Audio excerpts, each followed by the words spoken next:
working for the president, he's working for our country. Alien life, like pedophiles, and it just seeks to tie all of that together. Welcome to episode 9 of QAnon Anonymous. I'm your host, Jake. And I'm your co-host, Julian. This week, we are here with none other than Nathan Bernard, comedian, self-described free speech activist, and founder of Bernard Media, or BM for short. You can follow him at Nathan T. Bernard on Twitter. Welcome, Nathan. We're so happy to have you on. Yeah, thanks for having me. It's cool to be able to talk a little bit about BM and what we're doing here. We come at a pretty tragic, depressing time that we're talking in United States history with the Kavanaugh hearings and everything. But let's try to make it entertaining. The only reason I got up this morning is because I knew we were going to record this podcast. Otherwise, I would be in a haze of narcotics. I'm just so tired of hearing about this Kavanaugh shit, but whatever. Let's move on to more interesting topics. Jake, how are you doing? How's your week been? I'm well. That's actually positive for you. That's very positive. I'm well, thank you. I've got my coffee. I got a coffee right here. Yes. Lucky. Why is mine done? I have no coffee left. Well, because mine is like it's like a medicinal syringe. Like I know if I get to a certain point, the percentage for a panic attack goes up. I was about to say, when you get to panic attack o'clock, just hand it over to me, man. I'm looking for something. Yeah, well, I've got my CBD drops, which has really sort of stayed off the panic attacks for the last couple of years, basically. Jake is the Rush Limbaugh of our podcast. You know, he started around like an accident. There was a legitimate need, but now it's just gone way beyond the pale. Way beyond the pale. Nathan, you were described by Rolling Stone as an app developer and self-taught coder. But I'm wondering, like, how did you become so involved with politics, and how did it connect you to comedians like Vic Berger and Tim and Eric's Tim Heidecker? What's your secret origin story? I do tech stuff for a living. Like I run the website for this radio guy out in LA, actually. So maybe I would be out in LA some point coming up here. Oh, cool. But I do tech contracts. But yeah, so I guess that's kind of where they get the self-taught, app developer and coder stuff. I guess the secret story, because they wrote about some of the I built a bot that auto-replied to Donald Trump and would always get the first reply. I guess that's kind of how I started working with Vic and everybody, because it was really Vic that I met before anyone. But I guess this is a secret. Here's the secret story of how I met Vic. So almost 3 years ago now, I had found this New York Times article that came out about Ted Cruz. And it was him kind of like going around campaigning. It was like 2015, so it was kind of like early in the primaries and everything. Yeah. I'm not like super politically engaged or something like that. I think that, is kind of like a misconception. So I saw him, easy target to be making fun of, saw the New York Times article where he's essentially telling children that their world is going to burst into a hell flame and Armageddon is about to be here. But it's him kind of like pandering to kids to make the parents seem like he's a humanized, normal person and not some fucking reptilian. Yeah. And so he's from I believe from the bottom of the Mariana Trench. There are other Ted Cruzes, but that's about it. That's where his ecosystem is. Yeah, he's a blobfish. He's evolved just a couple of stages. He's like 2 decades evolved from a blobfish. Oh, he's gonna get the limb that is the only purpose of that limb is to molest people. Yeah. Oh, totally. Or look at just favorite porno tweets on Twitter. Yeah. Yes. Just another horrible person. But had seen that article. Photoshopped it so that it read kind of funny because I had seen Vic's videos on Ted Cruz. He had found this kind of B-roll footage and, it accidentally leaked from their campaign videos, all this B-roll footage of Ted Cruz. Yes. So he had been making these videos about Ted Cruz. I remember that video. If you guys have not seen those, I'll send you to them. They're amazing. It's just so good. It's that interview they did with his whole family, like in his home, right? Exactly. And they're like eating around a dinner table. It's really unsettling because you just see how unhuman they are. And that's like behind the scenes and they're still just cold and they're just not, they don't seem like humans. Yeah. They can't have a genuine conversation with one another. It's distressing. But yeah, so I photoshopped that article so it read all crazy and it was like he was, telling the kids like that the world is on fire and stuff. And I emailed it to Vic because coincidentally Vic is actually from the same hometown that I'm from. Oh wow. And so is Tim Heidecker. Oh no way. That's so funny. Yeah, it's a really weird coincidence because we're all from the Lehigh Valley in Pennsylvania, which is kind of steel and coal country way out of its prime and like union jobs that used to be there that aren't anymore and opioid crisis running rampant. So it's a pretty desolate area. Do you think that eventually they're going to have those signs like in Roswell where they'll be like, you are entering like the birthplace of weird Twitter? I mean, I think there's definitely a certain humor that comes from seeing just the public access TV commercials and just kind of there's not much to do around there or anything. But yeah, I sent that to Vic and I was like, hey, this is from Nate from the Lehigh Valley. I think you might think it's funny. And he got back to me. And just throughout, has been really supportive, even before the kind of auto-replying and stuff with the Trump bot and everything. He was just supportive of me making video edits and trying to be funny on the internet. So I guess that's kind of the secret story of how I first got in contact with Vic. It's awesome to hear about comedians and guys who are, established, who've like made a career for themselves, actually being invested in like somebody that's up and coming. So often you hear stories, especially like, I work in the entertainment industry.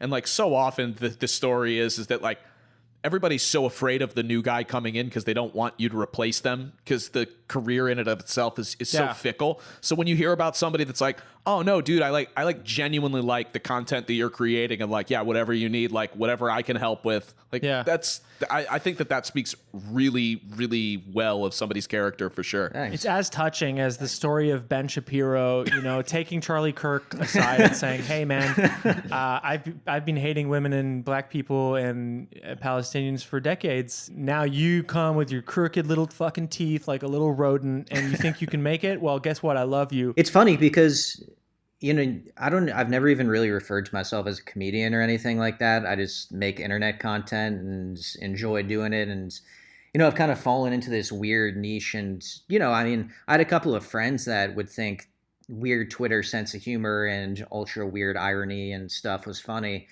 But before I found this little weird niche on the internet, this is a great outlet for my life. Yeah. I guess is what I'm saying.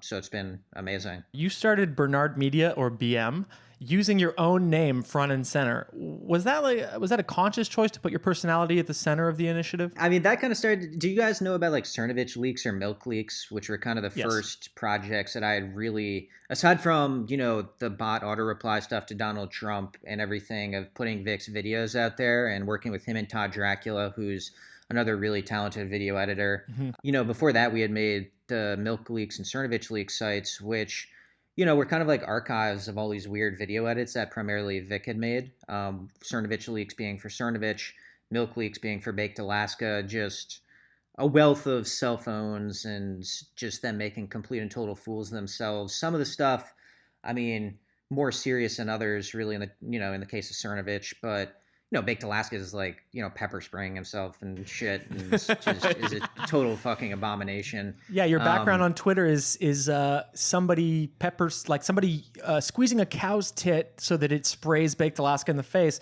I couldn't quite identify who the person squirting it. Is it Spencer? Is it Richard Spencer? Yeah, it's Richard Spencer. I give credit. That's Vic. Vic made that because when we made Milk Leaks, Milk Leaks being for after Baked Alaska pepper sprayed himself at Charlottesville, he had a bunch of people pouring milk on his face. And like, there's an infamous now live stream where he's like, keep streaming. And it's like, he allegedly had been pepper sprayed or bear maced by someone. When you look at an actual bear macing, it's an enormous mist. There's no way that the guy got bear maced. Yeah. Definitely maced himself in some way, shape, or form. Mm-hmm. You look at the videos, you can kind of see the evidence there. But then, he's pouring milk all over his face and, more milk, the classic little meme.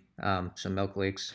Kavanaugh bear maced himself in that hearing. Yeah. So. Oh, yeah. How fucked up are we? You have two sides and, maybe they could just stand with a healthy amount of distance in between them and hurl insults at one another. But that's not enough. You have to mace yourself. To be fair. And be like, oh man, like I was assaulted. It's like. He was upstaged massively because during that same protest, someone was murdered with a car. Yeah. So it's like, shut the fuck up. Why would he even publish that shit? Right. Just shut the fuck up. Exactly. Like someone died. These people, it gets to Bernard Media and why but it just started out with capturing the stuff that they do. Yeah. Like you're saying, they make enough fools of themselves. They don't have any empathy. They can't even realize that, a situation like Charlottesville, because they're such narcissists and just out of touch, that someone got killed with a car, you bear macing yourself. Who gives a shit, man? Like, I hope you're blinded, right? Like he was taking pictures from, the hospital afterwards where he's like opening his eyes and taking a selfie and, it's just like, dude, this is so fucking bizarre. So, I mean, it started with just like document them because they do enough ridiculous stuff and just kind of let them hang themselves with their own words. But you put your name on it right off the bat. That's a huge target on your back. That started because we had been doing the stuff where we would kind of capture, and I guess Rolling Stone in that article kind of alluded to this. But the progression was like doing stuff, editing their own footage, which Vic, of course, is famous for, and then archiving it on these websites. And then it got to a point where we had Cernovich leaks and Milk leaks, and people had started sending in actual scoops, which the sex tape story between Laura Loomer and Mike Cernovich was kind of the first big scoop that we got. And so when it started moving into, all right, we're getting narratives that we can push that aren't bound to kind of the content that they make and being, reactive what they make, we can make our own creative content. Then we kind of needed a place to house that. And I mean, Cernovich had Cernovich Media. So literally, I think it was just Vic's idea when we started writing the sex tape story after that was leaked to us that, we could kind of satirize that and make it Bernard Media.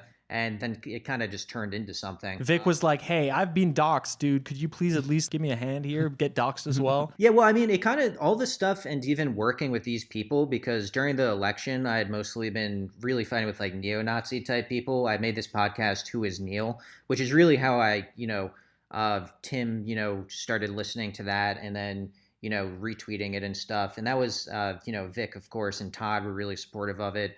But that was just, from doing the auto reply stuff, there was this account, Neil Turner, that was auto replying to everything. And so, they were all legitimate anonymous neo-Nazi accounts that were using technology to kind of spread propaganda.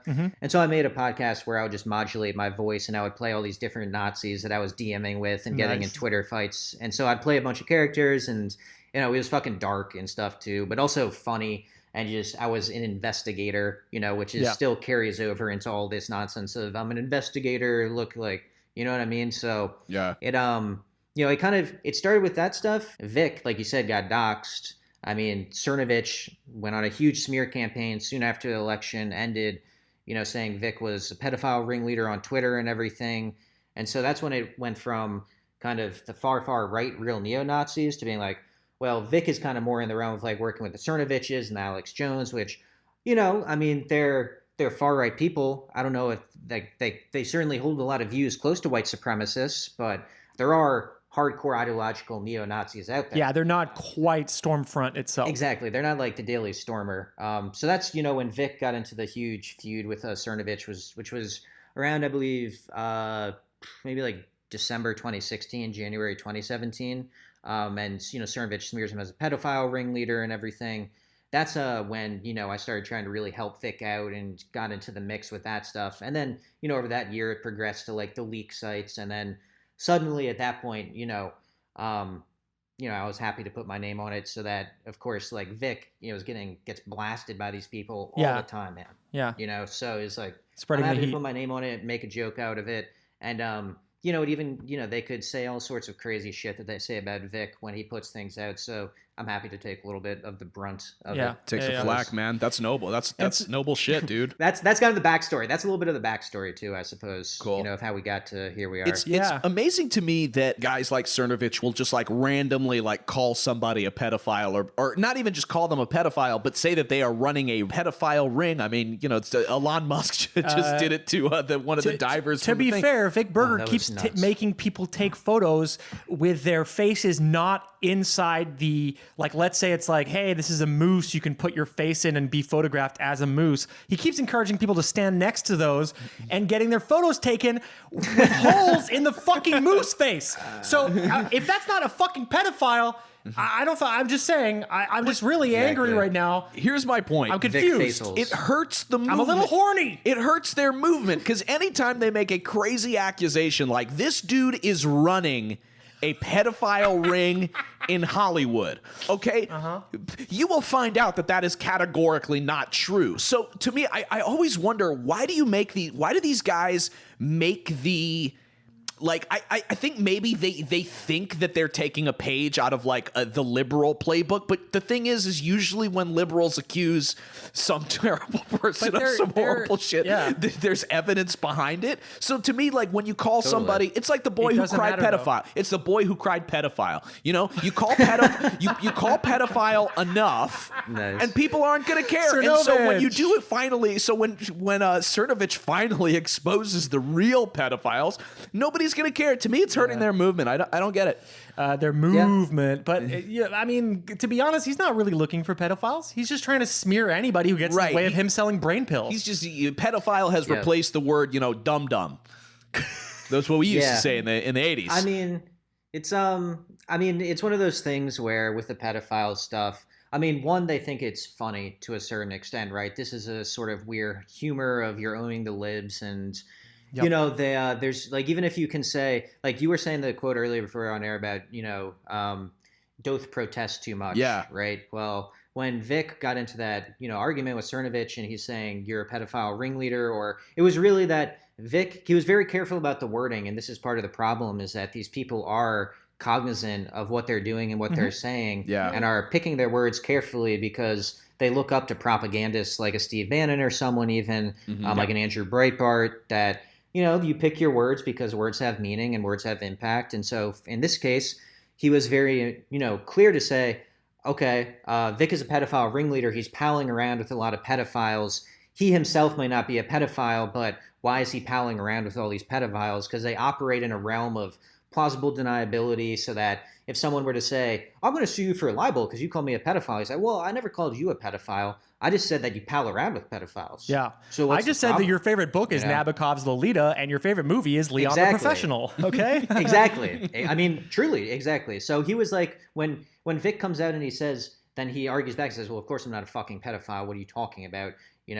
Then Cernovich can say, oh, well, he's like claiming he's not a pedophile. The video editor don't protest too much. Of course, the editor, like, yeah, it's like, that's what it is, like, right? literally verbatim, he said that. So it's like, that's part of the problem. But they're very aware that they are the shock troops. They are supposed to fall first, right? They are the kind of they are the people who delay the ability for the opposition to respond, because they have to first respond to, like, we're not pedophiles, which is absurd and scurrilous, but it doesn't matter. The technique is a kind of astroturf technique, right? Which it's like, oh, we're going to spend our time talking about this instead of like something more important. Yeah, it's effective. It's crazy because there are now words that I'm just learning, like sea lioning, and what was the one that you just said? I'm not sure what sea lioning is, but there are all of these there's this terminology around arguing somebody on the internet that like never existed before. Like there are these like techniques that actually have names that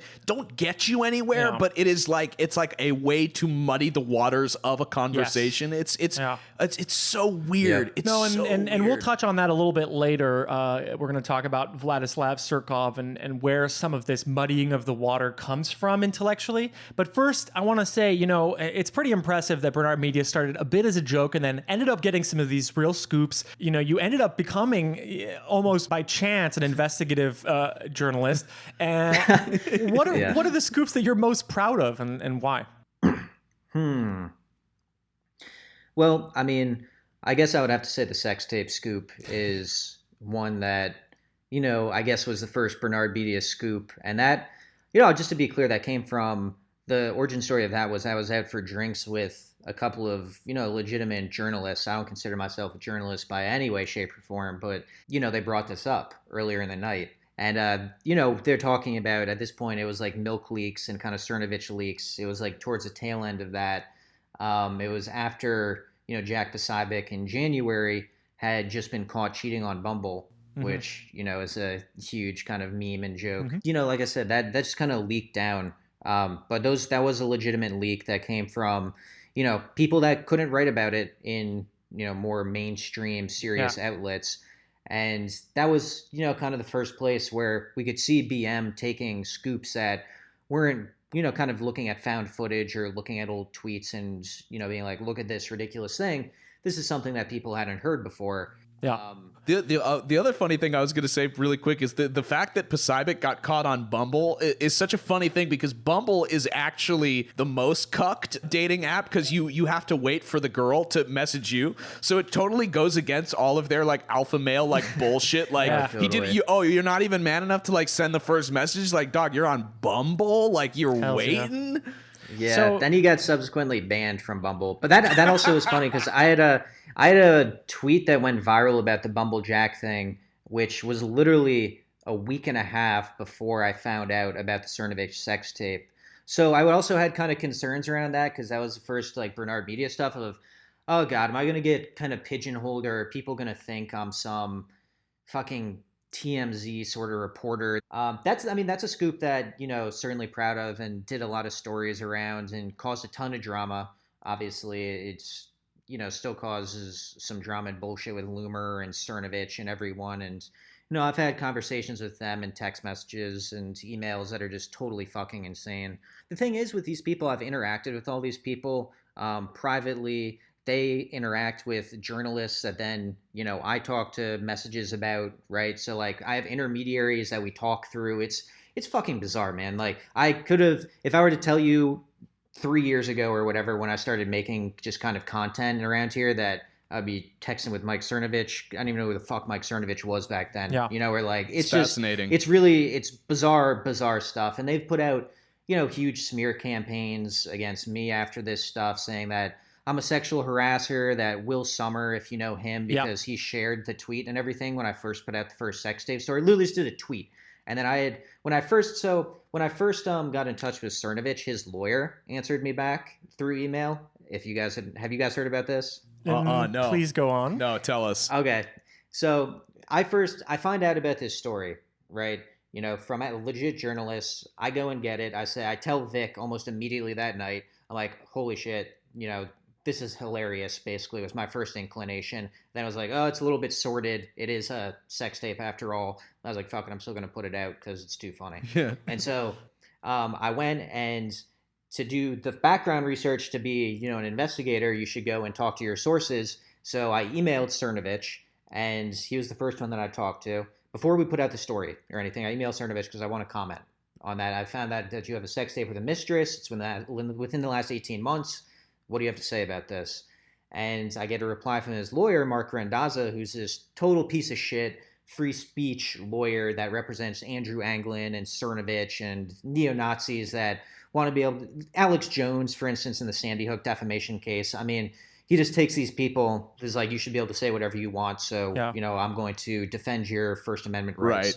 And so he replies to me, and he says, Mr. Cernovich has gotten your message. And I have an email tracking service so I can see how many times people open emails and everything. So I see Cernovich opened it about 12 to 15 times before the lawyer opens it. So they're going back and forth. I can see just forwarding it to each other and looking at this email I sent. And he replies back and he goes, Mr. Cernovich doesn't know what you're talking about. But long story short, at the very end, he quotes it and says, if there is a sex tape with Mr. Cernovich, like with Mr. Cernovich as a co-star, I would assume it's somewhat old material. A co-star. And so, Co-star. A fucking co-star. He doesn't even give himself the fucking top billing. I'm just depressed that he thinks someone stars in whatever his fuck tapes are. And so he's backing that, he's like, but it must be somewhat old material. So he's basically like, and then he says something about, watch out, you should talk to counsel about revenge porn if you have plans of putting this out. I read it, I just laugh my ass off, because it's one, we're emailing at like 1 a.m. in the morning, and two, it's also like, holy shit, this is hilarious. She's basically saying there's a tape. And to be fair, there are thousands of women out there waiting to see some guy with tiny eyes too close to each other fucking some lifeless idiot Barbie right-wing mouthpiece. Yeah, I think that there's like a niche category for that. That is just the amount of women that just honk off to that shit is fucking through the roof. All the women are waiting for Cernovich's fucking schlong to get out there. It's like, no one wants to see that shit. And so... I send that to him, and then of course we put that, in the articles and everything, put that quote in, and then Will Sommer subsequently puts that out with the quote of that, kind of tweet, and says, it's with the article, he says, it's ha ha ha, basically, look at what this lawyer said, this guy's an idiot, and just quotes the lawyer, which is from the article. And literally for months and months past then, anytime that they decide it's, or we do have a viral tweet or something, Vic or I, that trolls him or Loomer or someone. It's Nathan's a sexual harasser. Will Sommer is putting cameras in the bathroom of the Daily Beast because he's a fucking pervert and sharing, soliciting revenge porn and shit. So they would do crazy stuff like that and smear them. And, there's tons of backs and forth that Rolling Stone had with Cernovich about him calling me a hoaxer and that soliciting revenge porn and, that Will Sommer is asking for dick pics of Cernovich and everything. They tweet about that stuff whenever they feel like it, basically. So they'll go on smear campaigns and do whatever. That was the first scoop, most important scoop. Another one that I'm definitely very proud of is the Ben Shapiro Quebec mosque shooting scoop. Earlier in 2017, there was a mass shooting in a Quebec City mosque, which was by this guy Alexandre Bisonet. 6 people were killed, and he was like a Trump guy and everything. And during the prosecution's discovery process, it came to light, there was this document that came out that as they're going through the kid's computer, or not kid, he was about 28 years old, they're going through his computer, and they found, that he frequently visited a number of Twitter profiles, and Ben Shapiro, like far right, Twitter profiles, and Ben Shapiro was by far the most trafficked of any of these people leading up to the shooting. Yeah. And so, and like Cernovich was on, it was like a who's list of all these people that we've been trolling and covering and looking at. And this, I think, was April of this year. So this was pretty close to when I made the Bernard Media website and everything, which I think was in May. Maybe I made the site and started posting there. Yeah. So on Twitter, we had seen this stuff, and I put out a tweet essentially saying, Paul Joseph Watson, Ben Shapiro, Cernovich have blood on their hands because this guy looked at their profile frequently, was obsessively researching Shapiro's profile or something, and these other people, and then went and shot up a fucking mosque and killed 6 people.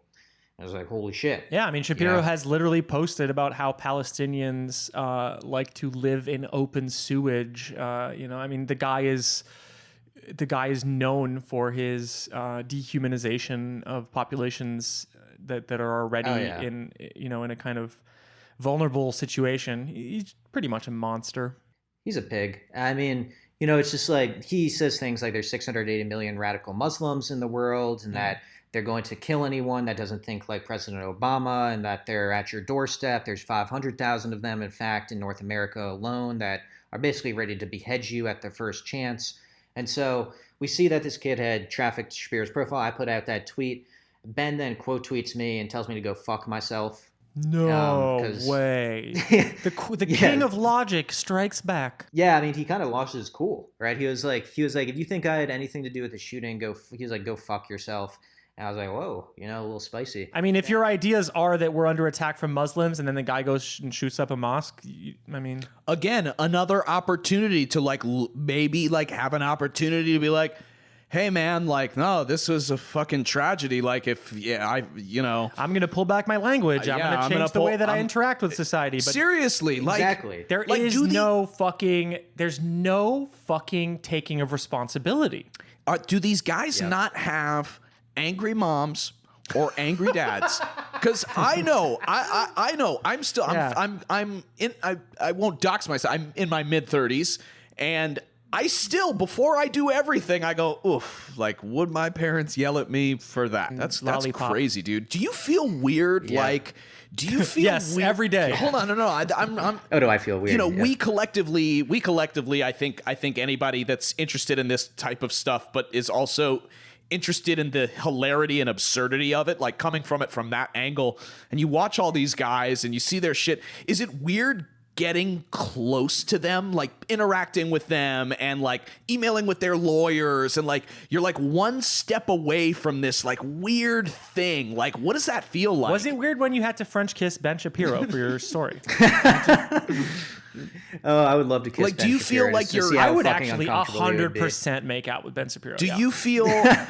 Here, I guess. Ben, really, come on the show and make out with me. I guess the interesting version of my question is, do you ever feel like you could potentially put yourself in danger by pushing the wrong button with the wrong person. Have you had any repercussions? I mean, you've talked about this kind of smear campaign online, but I mean, it's stuff like this Shapiro thing and doing that. I mean, I'll close up that. Like after that, we cut together some videos of him and the shooter together, and like kept the story going. And Ben eventually had to go on Fox News and put out a couple of hit pieces on myself and Vic. One of which only referred to me as snot rag in this thing in the Free Beacon, which is this fucking conservative, just bullshit rag, basically. I know it well. Yeah, so I'll send you the article after. But it's that guy Alex Griswold or whatever. He's just some loafer wearing fucking douche. And, you know, it's like, that's who is the people at, whenever we get into a little fight with Shapiro, Twitchy, which is this garbage outlet, always writes a couple of articles like Free Beacon did in that case. And then this escalated to the point of where the videos were getting hundreds of thousands of views that we edited and put together. Right. And so to combat the narrative, he eventually has to go on Fox News on Laura Ingram's show, and say that he definitely didn't incite the Quebec City mosque shooting. And, you know, the name of the Free Beacon article was The Dangerous Watering Down of Incitement and stuff. So people are using this word too much, incitement. All that you're saying is that, listen, I'm sure he has to say and deny everything because he doesn't want any legal recourse to come back on him, or he doesn't want to be caught in any of these potential things where he's actually an accessory to murder or is inciting legally. You know, it's clear that the kid got some inspiration, just not from Ben, from all the people on that list. I'm being like, not like my fucking cynical, just asshole trolling self. It's like, you know, if everyone on that list had something to do with it, was it solely because of them? No. But, you know, you should take some guilt and you should take some responsibility and you should at least reflect on what you're doing. If your thoughts, is the whole point. If what you're spreading is the idea that these people are incredibly dangerous and that they're, you know, putting the country in a vulnerable position, it's like take up arms is the next logical step. I mean, Alex Jones does it all the time. Ben Shapiro, they're all, you know, very like pro-gun. Well, so I don't know. It all ties together. It's and did you guys hear? I'm not sure if you read the articles around. We did trolling of the Proud Boys and Gavin McInnes, basically. Yeah. And so this, I guess, is a good evolution of BM too, because after the Shapiro stuff, you know, I made the website eventually. I built the website, which took, you know, a day or two to make, and just made it in the vein of all these other kind of bullshit, you know, websites that are low rent, kind of shitty the raggy, looking and everything. Like Gateway Pundit, and what's the other one? The Drudge Report, Conservative Treehouse. They all look like shit. The thing that's consistent with the right is they have no graphic design or love. No graphic design. Yeah, it's amazing. It's amazing. The sites look like GeoCities from like fucking, you know, a long time ago. It's so, I always think that that's so funny. So that brings me to the idea that the tone of BM is often aligned with right-wing online publications and tabloid-style reporting. The design pretty much seems willfully naive. Is this a case of weaponizing their style against them? Like, how did you decide on that tone and style? I mean, I don't know about weaponizing necessarily. I mean, it definitely was meant to mimic the style of, from writing the articles of it to, you know, the design, the actual web design of it. At some point in time, I think I will spruce up the site as we kind of move forward here and keep doing it. Because now the site has been around for almost half a year, I suppose. And, you know, at some point I need to kind of break it down into what I want it to be, which isn't just verified, unverified, you know, who knows. I want to break it into different categories and stuff, and I'll probably redesign it legitimately at some point. I mean, I do kind of like it being low rent, but some people don't get that fully, you know, and then I get mixed up. This started as comedy.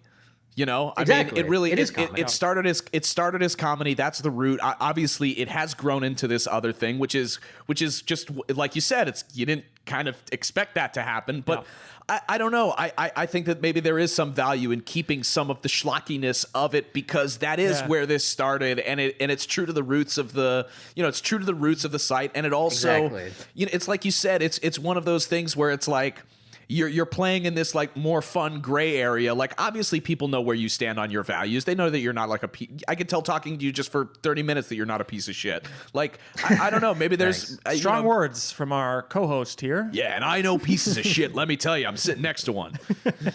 So yeah, you mentioned the categories on your website. Currently verified is for investigative investigated claims? Who knows is for rumors being investigated? And lastly, who cares is for unsubstantiated rumors that you aren't really investigating.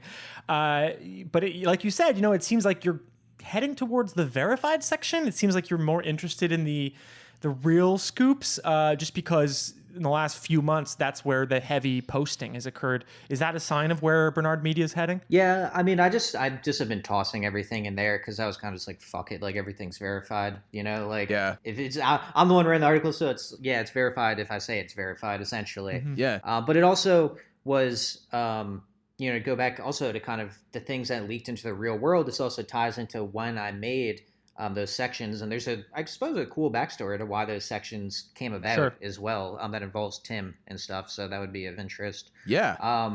When I started thinking about like breaking up the site and everything, and doing that, we had gotten a couple of, one in particular, really awesome, we call them BM moles, but they're basically just sources that are on the other side that started feeding us really funny, legitimate scoops and everything. Yeah. And like private DM conversations and footage that hadn't been seen before. And just kind of, if there was a big drama that happens, we were starting to get the inside scoop of how they were reacting to it behind the scenes so that we could kind of plan and push certain buttons and everything that would create a little bit more kind of outrage. But yeah, I mean, that's, when we started doing that, one of the big things, the first kind of scoops that we got from sources and everything was we found a researcher that was like, had known people that were in the Proud Boys and everything and had watched over 100 episodes of Gavin McInnes' show and had sent us a lot of found footage of him saying the N-word and him showing his asshole on air, him pulling out his dick on air, him shoving a butt plug up his ass, so it's things that aren't really making any political statement. No, that's actually a statement for the nuclear family. Shoving this giant butt plug up my ass to own the libs. Yeah, trad life, man. Yeah. So it's, like we were putting out stuff like that, and we got all this footage, and Vic and I were like, we have to do something with it. So Vic made a couple of edits. I wrote an article in the BM, on the BM site and everything. And it was like Gavin McInnes pulls out penis live on air, is likely to be fired. And then Vic cut together a couple of videos of him just, dramatic music, him shoving the butt plug up his ass, him pulling out his dick on air and wagging it around and everything, saying it looks like a deflated balloon. And so, or like a clown balloon or something. Yeah, technically and correct. We put those out.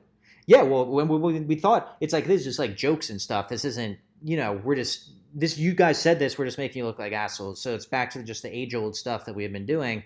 Is he likely to be fired? Who really knows?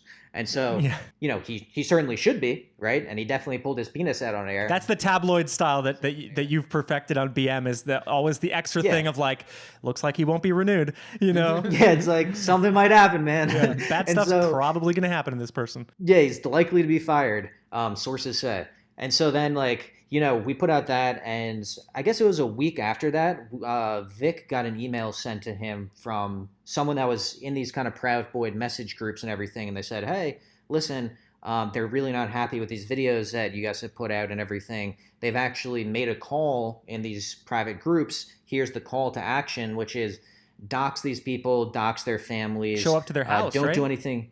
Yeah, well, exactly. It led to that eventually, but it was like, don't do anything stupid like knife somebody, but send them a bunch of pizzas. And then suddenly that happens, and then we found out after the fact that same day that leaked to us, there was people posting in my replies that my address in Brooklyn and everything, because I was living in Brooklyn at the time, and like they were putting out just addresses, names, family members, you name it. So they were like putting all this stuff out, and we didn't see that when it first happened. And we got this email that said, oh, it's probably just internet bullshit. Stuff like this happens, frankly. And so then a couple days later, a Proud Boy, who's not much of a boy at all, he was in his mid 40s, late 50s, like not like he was like 50 or something. He's a full grown divorced man. Oh, he was a large adult son. A large adult son. Large adult son. Making all the moves in society. He drove all the way down from Massachusetts and came to Vic's door and knocked on his door at like 12 o'clock on Monday and said, hey man, are you Vic Berger? And he was super, super nervous. And Vic said, yeah, the fuck is this guy? and then said, "Oh, I'm from Proud Boys. Not happy with these videos you're making of Gavin and everything. You should really stop, man. You're hurting a lot of people." And then Vic basically says, "Get the fuck out of my house." And so, pushed him out of the house, spits in his face. The guy's trying to like record him and stuff. And eventually, we found out who he was. This guy, Kenneth Lizardo. Again, probably 50 something years old. And like he'd spend his day going down and doing that. And that was the first time that there's been doxing and everything online, but things have kind of creeped into the real world. Yeah. Well, right? and all it takes is one. All it takes is just takes one crazy man. guy. Yep. Who actually, all it one takes is a crazy. literal call to action. Like, I'm sorry, but you can't just say, but "Hey, it's one crazy guy." It's Yeah. like they are encouraging the entire community. Of course, they must know that some people are, have free time on their hands and are willing to do something. Yeah, well, what I was going to say Exactly. is for it to turn dangerous, because who knows? Of all the people, there's definitely one or two guys that are sitting around wanting to beat somebody up or wanting to hurt somebody. They don't know that it's you yet. Yeah. They don't know that it's you until they're told that it's you. Jake, I want to say these are strong words from someone who has shown their asshole on this show, taken out their dick, and also shoved in and out a butt plug to own the lips. I'm trying to take my own advice of decrying the things that make me look bad. Yeah, well, we will never publish that, and if Bernard Media ever fucking scoops Jake's asshole, we will be suing. No, would never. You won't be able to see. There's too much hair in the way. Literally, Yeah, will be. It'll hear be from your guys' counsel. It'll be like looking into. Have you seen those videos on YouTube where they're like it looks like a fucking dust bunny, and then somebody pokes it with a stick, and it's actually just like thousands of daddy long legses, and they fucking crawl out and go everywhere, and the people in the video are like, oh my god. You heard it here first. His asshole is thousands of daddy long legs pretending to be an asshole. Yep. Hell yeah, that's a great description. Basically, that stuff had been happening where we had been getting some actual scoops, and there had been pure satirical stuff that I had done. I had met Tim. He had been up to date with the things that Vic and I had been doing, with fighting Cernovich and the trolling on Twitter and whatnot. And then he had seen that the website started. He had known about the sex tape story and everything. I had been following it and had mixed feelings on it, from kind of what I had gotten from Vic. Like the sex tape story, if you're looking at it objectively, it's sordid kind of stuff. You're putting out a story about a sex tape. Yeah, so we met in New York, then we talked about everything, then we got on a call at the end of that week with me, Vic, and Tim. I kind of explained that things were happening and they were purely satirical, and they were meant to be purely satirical, like me going into a Cernovich super fan's basement and doing an interview with him. That was my friends. That was a scripted, bit that we did in his basement, and then edited it to be crazy. And I like doing that, and I also like doing the real stuff where we're getting real scoops and people are sending us found footage and everything.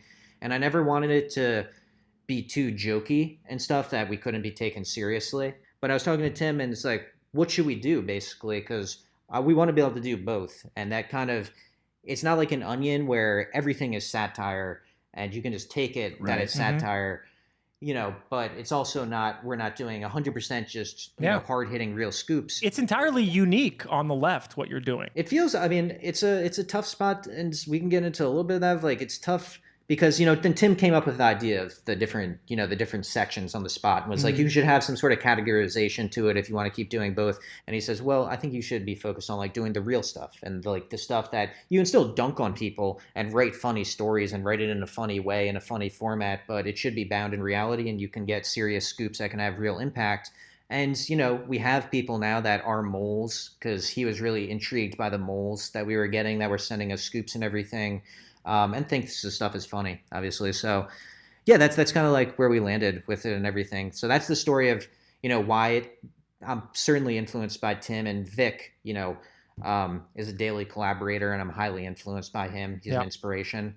So it's like, when those things kind of push it in a certain direction, it's conversations like that people I really, really respect and look up to, that it's like, well, maybe this is the way to go. One thing that I think that the left definitely owns the right on unequivocally is comedy. Yeah, they're not funny on the right. The comedy They're just and the content creation is really good. Is really good. Look at the guys that you have who are these sort of stars of the alt-right media. It's guys like PJW and Cernovich and Poseidon. Like those guys are, and Shapiro, like they're not funny. They're not. They're the opposite of funny. They're the opposite. No. Like if you met those guys at a party, like if you met, if you met those guys at a party, you'd be can't like, even oh man, imagine that. what a fucking douche. Like I'm gonna try to bum like 2 more cigs off him, and then that's it. Like let's fucking go. Like let's go like smoke a bowl in the back or whatever. But like that's the thing, is none of those, and I guess that we should be glad that there's nobody that's really charismatic and hilarious. And even in the celebrity world, you've got like James Woods and like.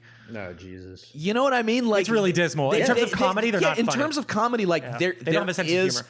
nothing. And I think that a lot of the ways that like the left can win over some people that maybe aren't like fully like hooked into the right thing is with comedy and is with, people who, is with people who are charismatic, who seem to make sense. I'm not talking about like the Colberts who are like, just like 100% Built fucking into the system. Yeah, built into the system, like 100% Trump spam, like all the time. But the right does not have anybody. The right like doesn't that. have a Chapo. They don't have a Chapo. funny show. They don't have. So I do think that there is. It turns out there's actually not that much funny humor to be had around bombing foreign countries, Right. making women subservient to men, hating homosexuals, trying to get women to not be able to have abortions. There's nothing that funny about that. But even if they're not, if they don't subscribe to all of like the hard right shit, like there still isn't. They don't have that guy, and maybe their sense of humor just sucks. So like they do think people like Steven Crowder and like Ben Shapiro are like hilarious or whatever. So maybe it's like a totally moot point. Yeah, but it would always be like that. It's more just of a matter of like we could always do a sex tape story. We could always do a Bumble Jack story. Yeah. You would take a picture just like we did the other week of Jack Posobiec was outside Shake Shack at 8 a.m. in the morning. And it's like, well, he's probably living and working at a Shake Shack. I love it. I love That's that a scoop. article. Yeah. Verified. Yeah, can like always do stuff like that. Verified. Yeah. Exactly. Verified. Confirmed. But I like the skits too, the stuff where that is scripted and written. But I come from that world too, so I'm partial. I'm partial to that shit. I love that too, and I never, I didn't have any media goals or something like that. Like I've grown up working in tech and everything. I never, I'm happy just that I can have a small audience on Twitter that through these people I can show kind of my sense of humor and I can be creative. Kind of like I said in the beginning, before I was in weird Twitter and all this stuff, I didn't even know there is a world of this. So it's just been kind of like I'm meeting a lot of people that would be my friends. It's kind of how I felt about it. That's always the best part is finding people that. Because it's tough. You don't necessarily align with like the Judd Apatow, like, well, fuck you. Well, your mom's a whore. No. Well, your mom's such a whore that she sucked my dick. Well, dude, your dick can't. Your dick is so unsucked that it can't be sucked. So go fuck yourself. Like if you don't fall into that kind of like that like nailed it like kind of I call them crash and burns, but like that kind of humor. You oftentimes can be left wondering like, oh man, like is there a space for me and like how I feel? Like I felt like that when I first heard when I first heard Chapo, I found like that. I was like, oh my god, like these guys are funny. I was like these guys are really funny, but they're also ruthless in their humor aimed at both sides. Well, they're humanists and they're not going to forgive crimes against humanity on either side. And guess what? Both are very active. Obviously, the right is pure villainous and the left is like a corrupt, kind of oligarchy. Definitely. And when I say left, I mean Democratic Party and established. It's like stuff like, there's Chapo and there's Bernard Media and stuff like that. I mean, those are totally different things for sure, but could fall in the same realm of weird Twitter joking. Definitely. I think humor is a great entry point to get deeper into politics and your own political beliefs, but I don't feel that BM by any way, shape, or form necessarily is the person to, say that you should be a democratic socialist or something. I think if you find a lot of people that agree with that sense of humor and that culture, that maybe you could, on your own accord, go and learn more about that. Yeah. It's more like it's comedy and culture and, like that Rolling Stone piece, for instance, not to like point to that to what BM ultimately is or will be or anything, but that was a culture piece. That wasn't a politics piece. That was in their culture section.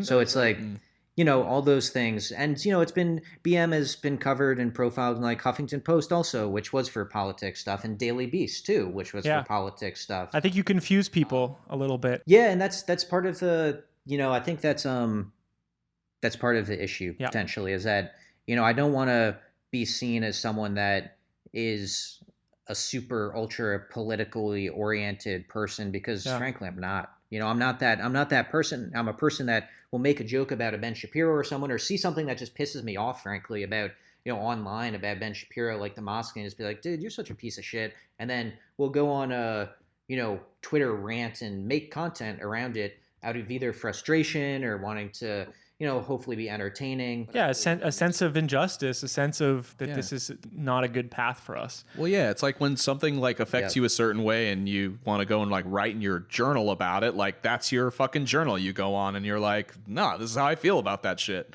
So Rolling Stone, speaking of that article, they subtitled their article, "Bernard and his buddies are beating Mike Cernovich, Baked Alaska, and other far-right personalities at their own sordid online games. But how low is too low?" This struck me as pretty funny. It seems to fall in line with the neoliberal establishment's obsession with politeness and procedure. Do you often get this criticism of like, have you gone too low? Are you just like them now? And what do you think of this kind of criticism? Yeah, I mean, I had mentioned it earlier about how, I was very hesitant because on that call with Tim also, I had just been starting to get hit up by press essentially. And this was around February and March. The press started reaching out to me, numerous press hits from pretty big places like the Rolling Stone and all that stuff. And I didn't really know how to handle that, frankly, of doing that. I had done the Vice piece and I had been featured in some other places, which was for something that was a lot different of, I was building the bots and I was making the podcast to fight Nazis. Right. And anyone can get behind that and really say, obviously fucking punch a Nazi, do whatever, right? Like they're Nazis. But this was something that was just a little bit more of a gray area, more and subtle, for whatever reason felt like more personally exposing to me and how people were reading it, because I really didn't know how people were reading it and what their reaction to was, what their reaction to the content was and everything that I was putting out on Twitter, and Vic was sharing and helping me make and everything. So when I talked to Tim, he essentially said, and Vic said the same, was basically fuck the press, don't talk to the press. Was what they wanted to say. And Hell yeah. Tim, if you look at his old interviews and everything, his persona has certainly changed as he has done interviews now. He will be himself more so. But he definitely would do tons of interviews in character and wouldn't give his opinions. Just basically say, fuck yourself. I'm making content that I think is funny. Yeah, I don't know. And as long as I think it's funny, and I enjoy doing it, then I don't know you shit. And so I basically was like, hell yeah, I agree with that. Fuck those people. Because then, for whatever reason, I started before that. Well, before that, I had done initial calls with one, and I'd started getting concerned about it and wanted to ask them about it because New Yorker had hit me up during that period of time. And, they were kind of asking the stuff of how low is too low. And the guy asked me, because he was thinking about doing a profile, and I literally told him, like, fuck off at the end of the call, because he had said, he was like, yeah, so this is basically like a Breitbart for the left and everything. Like, it's just like that, wasn't really, it's like, dude, I'm trying to make fun of that. Like, well, for one, I am not funded by any fucking large interest groups. And you're calling it as you see it. Things are happening. You're taking a look. How is this reflected? Yeah. It's not. There's not some sort of overarching Breitbart sort of has agenda. A clear agenda in the culture war. Exactly. And it's also, Breitbart's not fucking funny. There's nothing funny. Breitbart was never trying to be funny in anything that he did. There was no goal of... I think you underestimate the comedic potential of such articles as most Mexican women trying to cross the border get raped. Exactly. Great stuff like that. Comedy. Confirmed 90% of illegal immigrants will rape someone in the next year. It's like, yeah, that shit's not fucking funny, like sources say. Dude, no, like it doesn't have anything to do with it. And the sex tape story had come out at that point, and that had gotten people questioning whether I had totally fabricated that and just made that up, or what was going on with that, because I'd gotten a slew of people from media asking me about it in my DMs. And then the calls and stuff started happening. And I just told that guy, the guy from New York, I was like, dude, fuck off. Like, I'm not talking to you. Get fucked, bud. Yeah. I was like, fuck this. And so. Yeah, get fucked. Because the truth is that these media people are not interested in anything except being able to say shit like this is the Breitbart of the left. Like they aren't trying to understand the subtlety. They're not trying to understand intent. They come in there with prefabricated ideas and they have such a limited, impression of what the left can and can't do, which is, if we're being impolite, if we're breaking procedure, then how dare we? We're no better than them. Even though the right has been pragmatic and so goal-oriented, they've pushed through so much. And yet the left still thinks that it's all about, how polite we are to each other in the process. Yeah, and I think, being mean to people online is fucking funny. Like, it's like these are huge targets. Be mean. It's funny. Who cares? Like, being mean is funny. Yeah, and these people are highly visible, and they're trying to get their opinions out there. Yeah. Like, I'm sorry, but they are a fair game by far. Oh, totally. And so I'm fair game also. Like, anyone on the internet that's saying fucking anything is fair game. So basically, when I got off the call with that guy, I just said, everything is real that I put out. And if you want to know differently, like, you can contact me or something.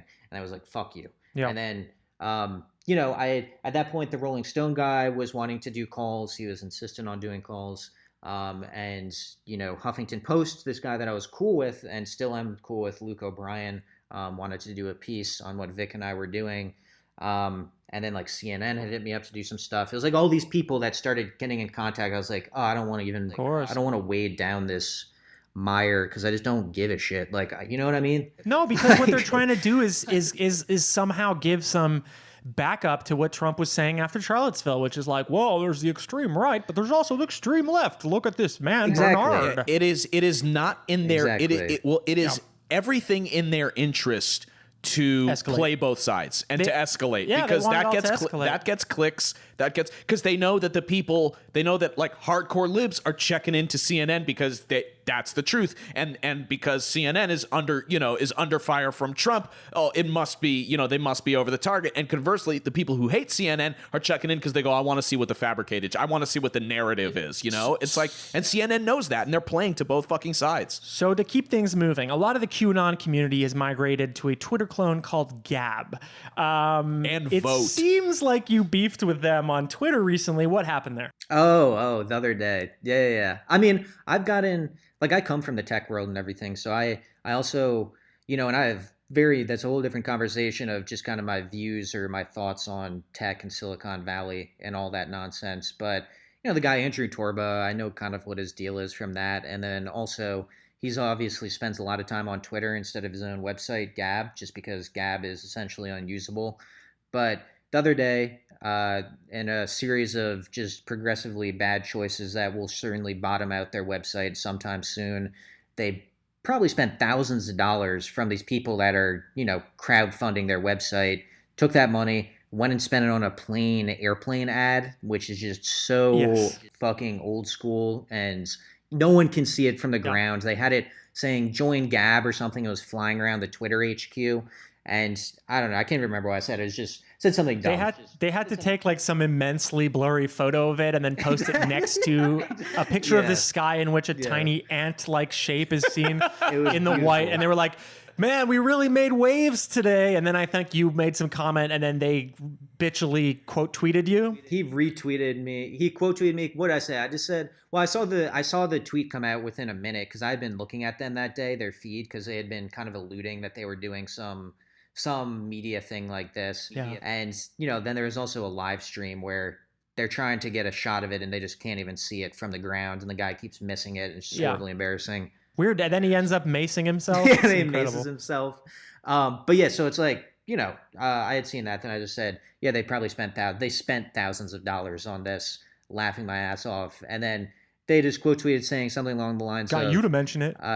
It's like, well, you did it, so it's priceless that you posted it. And it's like, damn, if someone with as small a following as me is like your goal to retweet this and you spent thousands of dollars on that, shit, that's really pathetic. Two is like, dude, no one can see that stuff. No one is going to join your website from that. Use blue $1,000. Three, I'm happy to post about you being a Nazi literally any day of the week. Like, no problem. Because that was in my, they quote tweeted me and I was calling them Nazis. Yeah. So it's, Oh well, looks like we're famous enough to be called Nazis. Ha ha ha! The tables have turned. yeah, you won. You won the battle place or the marketplace of ideas, man. I know. Congratulations. Yeah, exactly. Hey, this swastika is getting attention. Yep, that's basically where it's at. That's a good. So that's what that was. That's a good jumping off point, I think, for this idea of an era of post-information. It seems like there's a lot of signs pointing to this being what we're beginning or currently just living in. Vladislav Surkov, which I've mentioned before, but he's a propagandist and close advisor to Putin.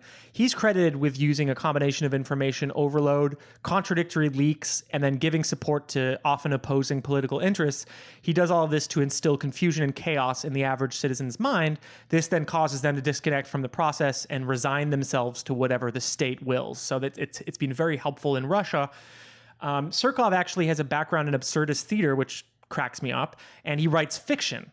In his 2014 short story, Without Sky, the young protagonist, who's very clearly a kind of stand-in for him, wrestles with the concept of unreality and post-information as part of his political awakening. So this is from Surkov's 2014 piece. We founded the society and prepared a revolt of the simple two-dimensionals against the complex and sly, against those who do not answer yes or no, who do not say white or black, who know some third word, many, many third words, empty, deceptive, confusing the way, obscuring the truth. In these shadows and spider webs, in these false complexities, hide and multiply all the villainies of the world. They are the house of Satan. That's where they make bombs and money, saying, here's money for the good of the honest. Here are bombs for the defense of love.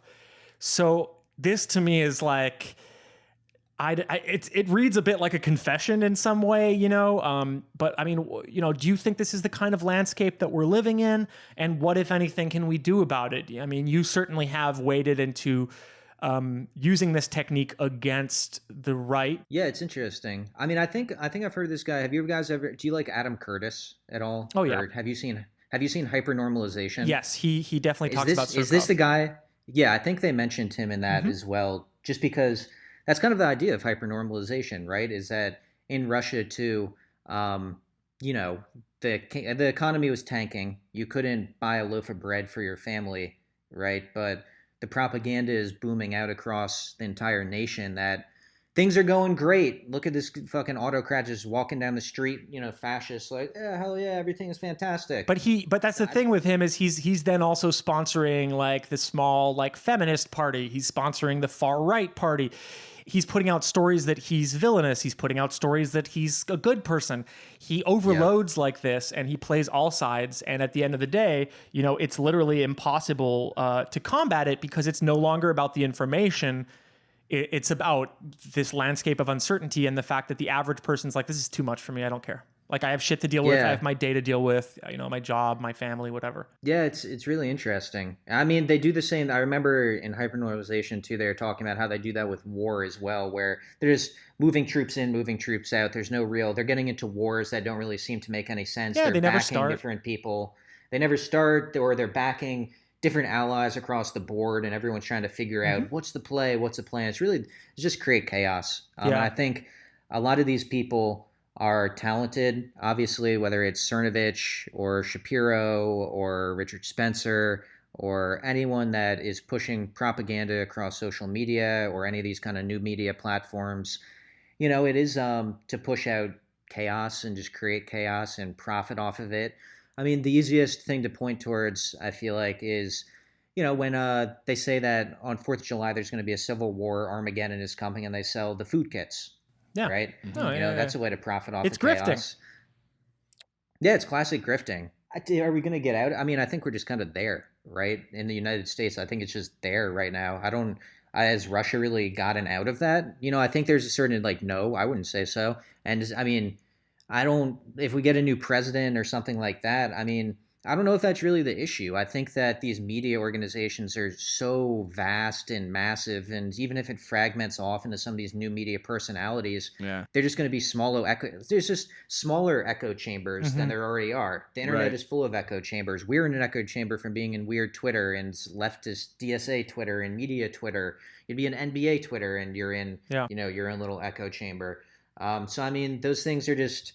You'll be in Dave Rubin's echo chamber listening to him talk about fucking whatever. It's like there's going to be just people that have their echo chambers, and I don't know how you kind of break that up, right? I don't know if I don't have any answer for that, but we're certainly there. Well, because it's people. We have a very difficult time hearing opinions that do not align with ours. One thing I was thinking about is just I don't trust any of these polls. I don't trust anything at this point, just because not because I'm some conspiracy nut. It's just I'm very skeptical and cynical about any of this, whether Kavanaugh gets in or there's some huge blue wave coming. I just can't trust that there's an 80% chance that, Democrats are going to get the House, or that there's this huge movement that's happening. The only thing I can believe and that can break out of this sort of weird just echo chamber of misinformation and chaos that no one has any idea of what's going on is if you come out into the streets and you protest and you can show that you can't fake millions of people going into the streets. So hope all the fucking resistance people and everybody and everyone that saying impeach these people if they fire Mueller or they're all wrapped up in that. I mean, if Kavanaugh gets on, this is what people should be getting in the streets about. And that's something you can't fake. And I think there is a lot of power to really like organizing and getting people out there so you can say, oh yeah, well, all right, well, 1 million people showed up to protest this Supreme Court appointment. Well, you can't fake these people. It's a real thing. It's something you can like hold on to that's in reality. So, I mean, I hope more of that happens. Yeah. I look forward to following the Krasenstein brothers shirtless with, fucking machine guns into a second storming of the Bastille. Oh, God. The Resistance is truly a great political group that doesn't at all just tweet. Yeah, well, there's too much money to be made on things being shitty. Yep. You know what I mean? Yeah. It's like true. the moment that the media starts losing money on the bullshit that they're pulling is when we'll see some kind of change. The thing is, they are losing money and they're being bought up by billionaires who don't need to make money off them. They just want to control the information. So that's what's happening. I would like to, speaking of shitty things, I would like to offer you, Mr. Nathan Bernard, as long as you'd like to use our show as a platform to send a direct message to Ben Shapiro. Feel free to start it with Dear Ben. I guess from something we said on the show earlier today, dear Ben, just give me a kiss, one kiss right on the lips. We can meet up and donate money to a charity or something for it. But just give me a kiss. You heard it here first, Ben Shapiro. The exact amount of money that you proposed to Ocasio-Cortez, we'd like you to give it to charity, but for kissing Nathan Bernard instead. The Ocasio, one funny, Alexandria, actually, I used to be Alex's roommate. Way back when I first moved to New York. Yeah, so that's like the closest I've No way, that's crazy, dude. Yeah, that was, there's a whole smear camp. I've known her since college and stuff, so it's just a personal friend. There's whole smear campaigns because I made that a public thing when I said it in a Huffington Post and Daily Beast, and then they because they had asked me about what I felt about her campaign, and I was like, well, I'm going to have to talk about this at some point. And then Loomer and Cernovich were like, why is Alexandria backing sexual harasser or something like that? And it turned into a whole mess. But that's a story for another time. But that was an absurd thing. I love it. He always does that stuff. She doesn't give a shit about that, though. What is next for Nathan Bernard and BM Media? Yeah, BM Media. Well, I have some ideas. The website is going to continue going, and of course, the Twitter stuff. Bernard Media is on Twitter basically, and on the website. So it's a mix of those, more videos, more articles. I'm thinking about putting together a live show of stuff that would include videos, and it wouldn't be purely like a comedy stand-up thing, but it would also just be kind of like educational about where the media is at today through kind of just sharing crazy stories and these funny Twitter fights and everything. Yeah. So yeah, that's something that, in the near future, I'll be working on putting together a little show and maybe go around to some universities or some other places and, present it. And hopefully people like BM think it's funny, but also can kind of learn something from it and, dig deeper if they choose to. whether it's political or into these people or into this kind of weird sort of comedy. Yeah. Hopefully it's just kind of a gateway. So something live is what I'm Cool. thinking about. Awesome. Well, we'll have you back on the show to talk about that evolution, and we're excited as hell. Cool. Yeah, thanks for having me on. This was fun. Such a pleasure. Nathan T. Bernard on Twitter, and obviously Bernard Media, is it .com? .org. .org, I'm just sorry. Yes. Charitable cause. Absolutely. Thanks so much for listening. The number one thing you can do to help us grow is tell your friends about us and get them hooked on our podcasting adrenochrome. There are no advertisements on our show. We are supported by our listeners through the easy-to-use Patreon platform. In fact, if every person who listened to these episodes pitched in $5 a month, we'd have a stable source of income to pay for online hosting, gas, and eventually even compensating Jake and our guests. Please help me. Oh, God. So show us support by paying a $5 a month. It allows us to grow, and it gives you exclusive access to our premium episodes. Thank you so much in advance. Our Patreon is patreon.com/QAnonAnonymous. Our Twitter is @QAnonAnonymous. Rate us on iTunes, where a turf war is happening between us and a cabal of evil reviewers who would seek to destroy the truth and compare us to CNN. Once again, thank you, Nathan and Jake. As always, it's a pleasure to see you on your own podcast. And I love you. Sweet. Hi, this is Alex Jones, longtime listener, first-time caller. I was on iTunes the other day, and I noticed you losers were getting hammered on there. People really don't like that soy boy, Julian. We have this one user named Brokhand saying that Julian's a self-hating white man, and that he's tired of his, quote, constant interruptions that make the podcast unbearable, and, quote, sick of his voice chiming in. He asks, do you really think so little of your friend that you need to talk over him every time he tries to make his goddamn point? Look, I gotta be fair here. I like to watch Jake suffer, so I'm gonna go ahead and disagree with Brokhand. Jake, I'm sorry, but you're a naughty boy, and I want the worst for you. Another guy called the Educated Truth Seeker said that you guys were promoting lies. Now, this guy knows what he's talking about. I've noticed your sick, depraved love for human rights and Wendy's hamburgers. Your trash of the show is trash. You cannot bury the truth. What else?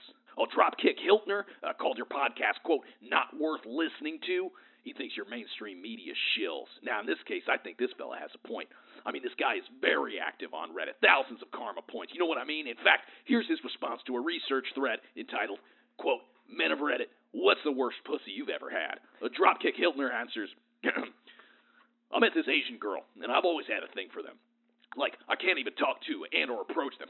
I know what you mean, brother. So through the magic of OkCupid, I finally was able to meet one.